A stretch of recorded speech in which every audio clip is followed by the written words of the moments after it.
Hey guys, it's Cameron with Bandzoogle, and today I'm here to walk you through the Edit Theme tab and show you how easy it can be to change your site's design. Each of our themes features dozens of controls and allows you to adjust virtually every aspect of your theme.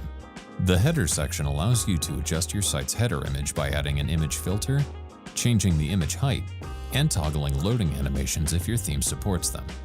The Title and Logo section allows you to set your website's title. The Text option allows you to use text to add your site's title, and then adjust the font, color, and size options. The Logo option allows you to add a logo for your website. We recommend using a PNG image with a transparent background for the best results. Some themes also offer positioning controls that you can use to adjust your site's title, header image, or logo, and you can use these to align your site's header content.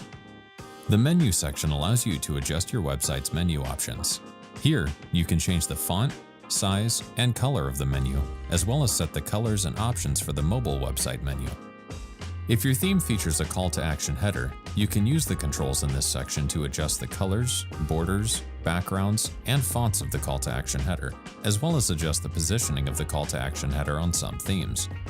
The Content section features controls for your page's content and features. Here, you can adjust the fonts for the content, titles, and headings, as well as adjust the content design options like accent elements or feature backgrounds. The section style controls enable you to set the options for each of the available section styles. Here, you can adjust the colors for each section's content and background. The background color will also overlay on any section background images you apply in the Edit Content tab. The Buttons controls allow you to set the shape and style of your website's buttons. These are the buttons for features like the music player or mailing list sign-up form.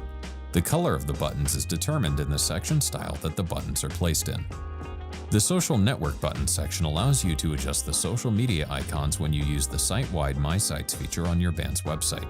So, you can use these controls to adjust the icon size, color, and alignment on your website. Finally, the Custom CSS section allows you to input CSS code to add additional styling options to your band's website. So, if you're a more advanced user with CSS knowledge, you can use this section to add, remove, or change styling options for your website. And that's it for today, guys, so thanks for watching, and we hope you're enjoying your website powered by Bandzoogle.